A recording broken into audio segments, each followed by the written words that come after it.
अर्धनारीश्वर। अर्धनारीश्वर शब्द तो आप सभी लोग सुने होंगे, हम सभी लोग जानते हैं। अर्धनारीश्वर सीधा सा अर्थ है आधा नारी आधा पुरुष।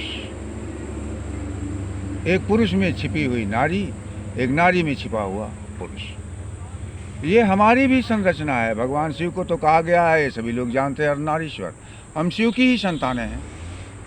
हमारे अंदर भी वही है। हम दो रूप में हैं, एक स्त्री रूप में, एक पुरुष रूप में।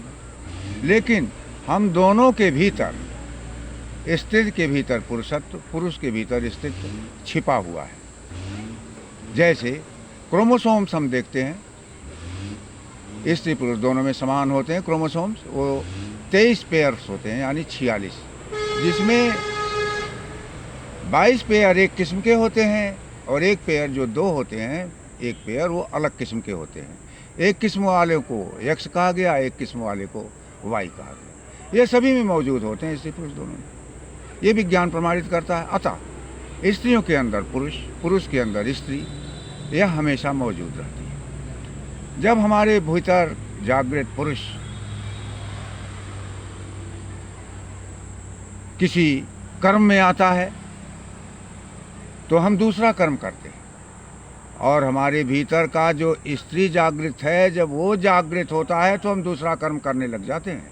ठीक स्त्री के लिए जब तक वो इसके अंदर स्त्री जागृत है तब तक वो स्त्रीत्व का कर्म करेगी। लेकिन जब उसके अंदर पुरुषत्व जागृत हो जाएगा तो पुरुष का कर्म करने लग जाती है। जैसे एक मर्द के भीतर स्त्रीत्व जागृत हुआ, एक स्त्री के भीतर पुरुषत्व जागृत हुआ, तो दोनों आलिंगन बद्ध होकर के दुनिया प्रेम प्रलाप करने लग जाते हैं। और फिर दोनों का जब समाप्त हो जाता है तो फिर सामान्य रूप में आ जाते हैं। ये जानकारी हमें नहीं है कि कब वो किस समय में आएगा, कब किस समय में नहीं आएगा।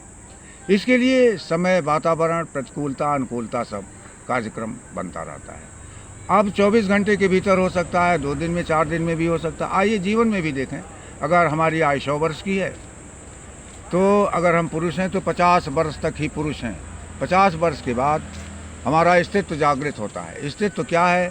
सबसे डरना, सबसे कमजोरी, आवाज़ का मुलायम हो जाना, सब हेन तेन, साहस का ख़त्म हो जाना इत्यादि। जो स्त्रीत्व है वो जागृत हो जाता है। हम किसी स्त्री को संतुष्ट करने के योग्य नहीं रह जाते हैं। इसलिए अब हम भी क्या हो जाते हैं? स्त्री हो जाते हैं 50 वर्ष के बाद, आधा पुरुष आधा स्त्री। ठीक उसी तरह से स्त्रियां जो हैं वो 50 वर्ष तक ही स्त्री हैं।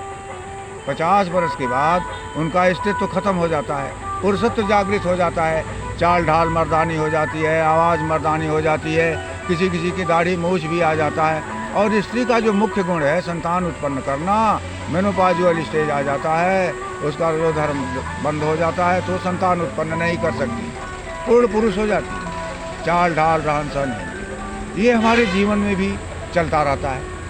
तो स्त्री और पुरुष एक जीव में ही है। एक पुरुष में स्त्री है, एक स्त्री में पुरुष है। और हमारे भगवान शिव जिनकी हम संतान हैं वो अर्धनारीश्वर हैं।